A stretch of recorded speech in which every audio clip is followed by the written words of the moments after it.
नमस्कार, अशुभ प्रभात में आपका स्वागत है। आइए जानते हैं आज की बड़ी खबर। वन विभाग के वनपाल का हैरत अंगेज कारनामा। प्राप्त सूत्रों से मिली जानकारी अनुसार वन परिक्षेत्र परतवाड़ा अंतर्गत वर्तुड़ में सालेपुर पांडरी बीट आता है और यह बीट वनपाल के क्षेत्र में है। इस अधिकारी द्वारा सालेपुर पांडरी बीट में अवैध तरीके से क्षेत्र से बाहर के प्राणियों की चराई हो रही है। इस अधिकारी ने वन अधिनियम को तोड़कर अवैध तरीके से भैंसों के मुक्काम के लिए यह वन दे दिया है। अब यहाँ बाहर गाँव की भैंसें आकर मुक्काम कर रही है, जिसमें ये लाखों रुपए की कमाई कर रहे हैं। दरअसल भारतीय वन अधिनियम 1927 के तहत कुछ नियम है जिसे वन विभाग वालों को, जिसमें वन विभाग के कार्यकर्ताओं को फॉलो करना पड़ता है, जो वनपाल है, वन रक्षक है।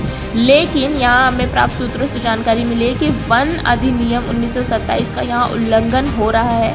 वन अधिनियम 1927 की धारा 26(1) के अंतर्गत यह नियम है कि राखी वन में बाहर गांव के जानवरों को चराई के लिए नहीं रखा जा सकता, ना ही वन में उन्हें प्रवेश दिया जा सकता है और ना ही परवाना दिया जा सकता है। परंतु इन सब कानून को ताक पर रखकर इस अधिकारी ने एमपी के जानवरों को राखी वन में मुक्काम कर दिया है।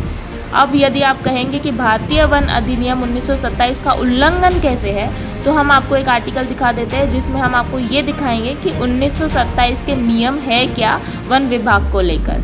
तो जैसे कि आप साइड में देख सकते हैं, यहाँ पे साफ साफ लिखा है पशुओं का अतिचार करेगा या पशु चराएगा या पशुओं के अतिचार करने की अनुमति देगा। ये साफ साफ नियमों का उल्लंघन है और इसे दंडित किया जाएगा। और ये प्राप्त सूत्रों से जानकारी मिली है कि इन्होंने वन के जितने भी अधिनियम है उसका उल्लंघन किया है। प्राप्त सूत्रों से यह भी जानकारी मिली है कि इसमें एक वन मजदूर है जो कि रोजंदारी से काम करते हैं। उस मजदूर के द्वारा भैंसों के मालिकों से लाखों रुपए की वसूली कर ये अपनी कमाई करते हैं और ये अवैध कार्य ये बेखौफ होकर दबंगगिरी के साथ कर रहे हैं। इसलिए यह शायद 7 सालों से एक ही जगह है। पदोन्नति के बाद भी इनका ट्रांसफ़र नहीं किया गया। इनके अवैध कार्यों की जांच होनी आवश्यक है। इसके पहले भी हमने यह खबर आपको दिखाई थी कि पदोन्नति के बाद भी इन ऑफिसर का ट्रांसफ़र क्यों नहीं किया गया। मुख्य वन संरक्षण अमरावती इस अधिकारी की ओर ध्यान केंद्रित करे और इनके अवैध कार्यों के विषय में जाँच करे। और भी बहुत कार्य है इनके अवैध जो जाँच के बाद ही सामने आ सकते हैं।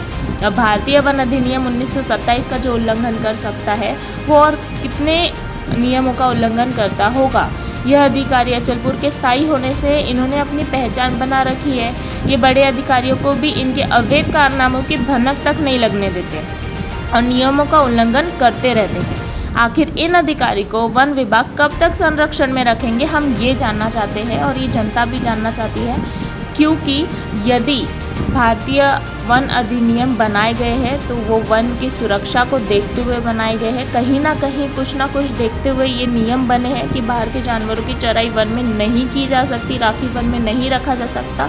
इसके पीछे कुछ ना कुछ वजह है। अब जैसे इन्होंने भारतीय वन अधिनियम 1927 का उल्लंघन किया है और ऐसे अवैध कार्य किए, इनका ही देख के ऐसे कई अधिकारी है जो अलग अलग क्षेत्र में काम करते हैं, वो भी अपने नियमों का उल्लंघन करेंगे क्योंकि शायद उन्हें ऐसा लगता है कि नियमों का उल्लंघन करने के बावजूद भी कोई सज़ा नहीं मिलती। इसलिए जो अवैध कार्य करते हैं, जो नियमों को तोड़ते हैं, उन्हें सज़ा देनी चाहिए और इन्हें दंड मिलना ही चाहिए, वरना बाकी नागरिकों पर इसका प्रभाव गलत तरीके से पड़ेगा। और यदि भ्रष्टाचार ने गति पकड़ ली तो हमारे देश की प्रगति कैसे होगी, हम उसके बारे में सोच भी नहीं सकते।